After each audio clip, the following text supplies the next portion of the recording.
देश यही प्रार्थना कर रहा है कि ये बात यहां जो बताई गई है वैसा ही जल्द से जल्द हो, आज देर रात या कल सुबह तक खुशखबरी मिल जाए। लेकिन यहां पर कुछ एक पेच जिनके बारे में कहा जा रहा है, कुछ एक चीजें ऐसी हैं जो अनफोर्सीन होती है, जिनके बारे में कोई नहीं जानता। मसलन जब शुरुआत में यहां ड्रिलिंग के साथ एक पाइप डालने की कोशिश की गई, मैं आपको यहां कुछ मॉडल के जरिए समझाना चाह रहा हूं जो प्रतीकात्मक है, लेकिन आपको यह बताने में पूरी मदद करेंगे कि वहां काम कैसे चल रहा है और कैसे वहां इंजीनियरिंग काम कर रही है। असल में शुरुआत में जब वहां ड्रिलिंग शुरू की गई और एक पाइप डालने की कोशिश की गई, फर्ज कीजिए कि 900 mm डाया का पाइप है, डायमीटर का पाइप है, और इसके जरिए ये खुदाई जिस जगह पर की जा रही है उसको इसको पुश करना शुरू किया गया, पाइप को ड्रिलिंग के अलोंग। आपको मालूम है कि जहां पर ये केविंग हुई है, मलबा गिरा हुआ है, वो 62 मीटर की उसकी पूरी चौड़ाई है, इस पूरे मलबे की। उसके जरिए सिलक्यारा एंड से इस पाइप को अंदर धकेला जाना था ताकि ये पाइप पहुंच जाए वहां जहां हमारे श्रमजीवी फंसे हुए हैं और उनको बाहर निकाला जा सके। अब देखिए, जब ये अंदर की तरफ पुश किया जा रहा था सिलक्यारा एंड से उस तरफ जिधर ये मजदूर फंसे हुए हैं, तो कुछ दूर जाने के बाद, क्योंकि यहां पर जैसे जैसे ये अंदर जा रहा है, जाहिर है ये गहराई तो बढ़ी रही है, ऊपर से जो वेट है वो भी इस पर पड़ रहा है, तो कुछ दूर जाकर पाइप का रोल करना ड्रिल के साथ और अंदर की तरफ जाना ये बंद होने लगा। और क्योंकि ये बंद होने लगा और ये करीब करीब 22 मीटर ये पाइप पहुंचा था, जैसे मैंने आपको बताया, कुल वो चौड़ाई जिसमें मलबा पड़ा हुआ है कितनी है जी, बिल्कुल ठीक कहा आपने, 62, और ये पहुंचा वहां तक जिस गहराई को इधर से अंदर की तरफ कहेंगे 22 मीटर। अब ये 22 मीटर के बाद हम इसको अगर जबरदस्ती और घुमाने की कोशिश करते तो ये भी मुमकिन था कि ये जो पाइप है वो अंदर की तरफ कोलैप्स कर जाता, या फिर एक बड़ा खतरा ये भी था कि इस तरीके से, क्योंकि बीच में सुनाई दिया था, अचानक एक आवाज आई, ऐसा लगा कुछ और दरक रहा है, अगर वो दरकना मलबे का था तो और केविंग हो सकती थी और मुमकिन है कि जो 62 मीटर है और ज्यादा बढ़ जाता, और इस जगह पर क्योंकि कंक्रीट सीलिंग अभी नहीं हुई है इसलिए ये एक और मलबे का नया चैलेंज हो जाता। तो अब इंजीनियर्स ने हमारे क्या किया, उसके बाद इस, क्योंकि इतना तो हम अंदर गहराई में पहुंच ही गए थे और अब इतना कम से कम स्मूथ रहे 22 मीटर, इतने में कोई चैलेंज ना आए, जो चैलेंज आए वो आगे आए, इसके लिए क्या किया गया, इस 900 मीटर डाया के पाइप के अंदर ये 800 मीटर डाया का पाइप डाला गया। इसमें सुविधा क्या हुई कि 22 मीटर तक तो ये निर्विरोध चला गया, बिना किसी अवरोध के चला गया, ऐसे आसानी से चला गया। लेकिन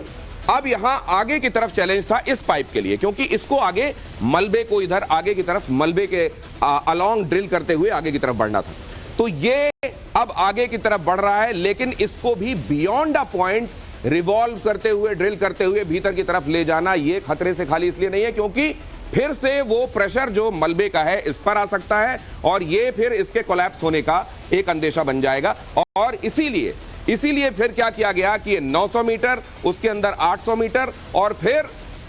इसके अंदर फर्दर 700 मीटर डाया का पाइप एक और डाला गया ताकि इसको अंदर बगैर किसी अवरोध के कम से कम यहां तक पहुंचाया जा सके, जहां देखिए आप ये 22 मीटर और ये इसके आगे उस गहराई तक जहां तक ये बिना किसी अवरोध के चला गया। अब जो आपका फर्दर कम डायमीटर का पाइप है, मसलन 700 मीटर का पाइप, उसके लिए कम से कम 22 मीटर प्लस यहां तक जहां ये चला गया 800 मीटर डाया का पाइप, ये तो बगैर किसी अवरोध के चला जाएगा। अब इस वाले पाइप के लिए जो जगह बचेगी आगे मलबे को क्रॉस करने के लिए वो बेहद कम बचेगी और इसको बहुत कम अवरोध झेलना पड़ेगा। तो देखिए, ये है यहां पर साइंटिफिक अप्रोच जो अपनाई जा रही है। 900 मीटर डाया के पाइप ने जहां पर जाकर मुश्किल झेलनी शुरू की गई उसको रोक दिया गया, उसके अंदर से 800 मीटर डाया के पाइप को फर्दर आगे भेजा गया और फिर 800 मीटर डाया का पाइप जहां तक बगैर किसी अवरोध के जा रहा है उसको जाने दिया जा रहा है और उसके अंदर फिर फर्दर 700 मीटर डाया के पाइप को भेजा जाएगा। और उसके बाद कई तरीके होते हैं, क्रॉल करके, या सबसे अच्छा तरीका होता है स्ट्रेचर में लिटा के अंदर से बाहर की तरफ इन श्रमजीवियों को एक के बाद एक खींचा जा सके। तो ये वो तरीका है जिसके जरिए अभी ये खुदाई चल रही है। लेकिन इसमें आपको मालूम है क्योंकि इस बात का ख्याल रखा जाना है कि फर्दर केविंग ना होने पाए, क्योंकि इस बात का ध्यान रखा जाना है कि अंदर इतनी तेजी से काम ना किया जाए कि मलबे के और गिर जाने का अंदेशा हो, लिहाजा इसको एहतियात के साथ एक खास स्पीड में ही आगे बढ़ाया जा रहा है। और वो जो स्पीड है उस स्पीड को बचे हुए टाइम के साथ और बची हुई दूरी के साथ जब कैलकुलेट किया जा रहा है तो ये देखा जा रहा है कि देर रात तक 11, साढ़े 11 या 12 बजे तक ये खबर आ सकती है, या सुबह तक आपको ये खुशखबरी मिल सकती है कि ये मजदूर सुरक्षित बाहर आ गए हैं पूरे तौर पर और अभी अंदर सबके स्वास्थ्य ठीक है। थोड़े बहुत किसी तरह के कॉम्प्लिकेशन वो जो इतने दिनों तक अंदर रहने की वजह से हो गए हैं, खाने पीने की वजह से हो गए हैं, और जाहिर है इतने दिनों तक यहाँ पर रहना ये आसान नहीं है। सबसे अच्छी बात तो यह है कि किसी तरह की घबराहट और किसी तरह का पैनिक उनमें नहीं है, वो पूरे धैर्य के साथ इंतजार करने के लिए तैयार हैं। और यहाँ पर जैसा मैंने आपको बताया, ये मॉडल आपको बहुत कामयाबी से ये बता रहा है कि ये किस तरीके से किया जा रहा है। जहां तक बड़ा वाला पाइप जा सकता है उसको भेजा जा रहा है, लेकिन जब उस पर मलबे का बोझ बढ़ रहा है या उसका घूमना बंद हो जा रहा है या उसके फर्दर डैमेज होने का खतरा बन रहा है, उसके अंदर से कम डायमीटर वाला पाइप वहां तक भेजा जा रहा है। इतना बगैर किसी अवरोध के वो चला जा रहा है, और उसके बाद इतना ही चैलेंज उसके लिए बच रहा है। लेकिन जब इसके लिए चैलेंज पैदा हो जाएगा तो फर्दर उससे कम डायमीटर वाला पाइप उसके अंदर से आगे की तरफ भेजा जा रहा है, और इस तरीके से इंश्योर किया जा रहा है कि ये कोलैप्स ना होने पाए, डैमेज ना होने पाए पाइप, और ये वहां तक पहुंच जाएं जहां पर वो मजदूर हैं, और उनको सुरक्षित बाहर निकालने में इस तरीके से कामयाबी मिल जाए। अब इसमें ये भी कैलकुलेट किया गया है कि फर्ज कीजिए, मान लीजिए किसी स्टेज पर अचानक किसी एक जगह पर मलबा गिरता भी है, तो ये भी एक उसमें महत्वपूर्ण चीज रहेगी कि वो पूरा का पूरा मलबा, ये वाला पाइप जो है जिसके जरिए आखिरकार श्रमजीवियों को बाहर की तरफ निकालना है, उसको एकदम से डैमेज नहीं कर पाएगा। उसके ऊपर 2 सेफ्टी लेयर्स काम कर रही होंगी। एक तो ये लेयर होगी 800 मीटर डाया की, और दूसरी लेयर जो होगी उससे बड़े वाले पाइप की, वो 900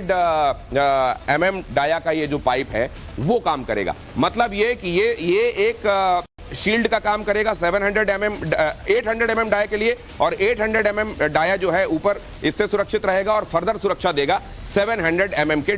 डायमीटर के पाइप को। तो इस तरीके से ये पूरा काम किया जा रहा है। अगर आप देखें इसको तो ये एक पाइप के अंदर दूसरा पाइप डालने जैसी बात है, और वो 2 लिहाज से अच्छा है, क्योंकि अंदर वाले पाइप को बिना किसी अवरोध के आगे वहां तक जाने का मौका मिलता है जहां तक बड़ा वाला पाइप जा चुका है। उसके लिए सिर्फ आगे वो चैलेंज बचता है जहां पर मलबा बचा हुआ है, और जहां वो मलबा उसको आगे फर्दर जाने से रोकता है वहां उसको रोक दिया जाता है, उसको और ज्यादा पुश नहीं किया जाता, और उसके अंदर से दूसरा कम डायमीटर का पाइप इस तरीके से निकाला जाता है। तो